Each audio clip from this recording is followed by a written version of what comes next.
Assalamualaikum warahmatullahi wabarakatuh. Baiklah, pada kesempatan kali ini kita akan membahas tentang materi yang berjudul menghadirkan salat dan zikir di dalam kehidupan. Sebagai seorang muslim, sebagai orang yang beriman, maka kita harus memahami apa itu salat, apa itu zikir. Salat itu adalah sebuah perbuatan yang dilakukan dengan diawali dengan niat dan diakhiri dengan salam. Sedangkan zikir itu artinya adalah mengingat Allah baik dalam keadaan berdiri, berbaring, berjalan, dan lain sebagainya. Perlu kita pahami bahwa salat dan zikir itu adalah dua hal yang berkaitan. Dengan adanya salat, maka kita juga akan berzikir. Nah, apa dampaknya bagi kehidupan, bagi manusia? Dengan kita salat, maka kita akan terhindar dari perbuatan keji dan mungkar. Sebagaimana di dalam Al-Quran disebutkan, Inna sholata tanhar anil fahsya'i wal munkar. Sesungguhnya salat itu dapat mencegah seseorang dari perbuatan keji dan mungkar. Berarti jika seseorang sudah sholat tapi masih melakukan perbuatan keji, berarti itu perlu dipertanyakan sholatnya. Apakah sholatnya sudah benar atau belum?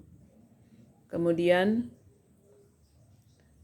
jika dia sudah sholat dan juga sudah melakukan perbuatan baik, berarti sholatnya sudah baik. Maka untuk itu kita sebagai hamba Allah, maka teruslah kita belajar terus dan menerus belajar.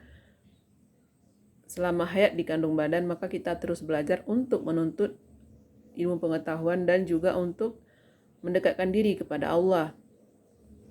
Ibadah sholat dan zikir itu adalah suatu ibadah yang bisa meningkatkan keimanan kita kepada Allah Subhanahu wa Ta'ala, di mana dengan kita sholat, kita akan dilindungi Allah, hati kita akan tenang, jiwa kita akan tenang, kita akan lebih rendah hati, lebih sabar, dan lebih bertakwa. Dengan adanya berzikir, kita menyadari bahwa apapun yang ada pada diri kita itu adalah semua milik Allah. Dan kita janganlah menjadi orang yang sombong, karena yang berhak sombong itu hanyalah Allah. Pada materi ini, kita dapat melihat di kehidupan nyata di masyarakat. Banyak orang-orang yang sholat tapi lupa dengan apa yang dibaca, lupa dengan apa yang diucapkan, ataupun tidak memahami bacaan sholat itu apa sebenarnya. Sebenarnya untuk sholat itu, agar bisa mencegah seseorang dari perbuatan keji dan mungkar adalah seseorang yang sholat itu harus memahami ilmunya dulu, harus mengetahui bagaimana sholat itu ditegakkan. Mulai dari kita berwudu seperti apa, kemudian bagaimana kita menerapkannya dalam kehidupan sehari-hari. Nah, jadi untuk sholat itu bukan cuma gerakan-gerakan badan saja. Yang sholat itu harus jasmani dan rohani kita. Artinya apa? Kita waktu sholat itu benar-benar menghadirkan diri kita kepada Allah. Karena kenapa? Supaya kita merasa tenang. Coba kita lihat di kenyataan di kehidupan sehari-hari. Kalau kita sholat, apa yang kita rasakan? Tenang, bahagia. Coba kalau kita tidak sholat, apa yang kita rasakan? Kita merasakan gelisah, nggak tenang. Itu kenapa? Karena ruh kita itu tidak mendapatkan makanan.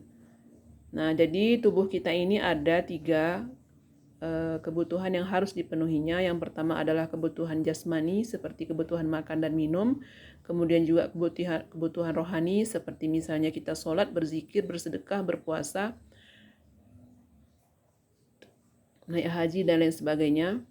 Kemudian yang ketiganya adalah kebutuhan dari akal atau otak kita juga harus dipenuhi kebutuhannya, yaitu dengan diberikan ilmu pengetahuan. Jika seseorang sudah mampu menerapkan 3 nilai tadi di dalam kehidupannya, maka insya Allah dia akan berpikir secara jernih dan secara seimbang. Karena itu merupakan suatu hal yang sangat urgen di dalam kehidupan manusia. Dari materi yang saya sampaikan dapat kita pahami bahwa pentingnya kita menjaga sholat 5 waktu, menjaga mulut kita atau lidah kita dari perkataan yang sia-sia, dan kita selalu dermawan dan rendah hati menjaga diri dari segala perbuatan yang tercela. Demikian yang dapat saya sampaikan. Assalamualaikum warahmatullahi wabarakatuh.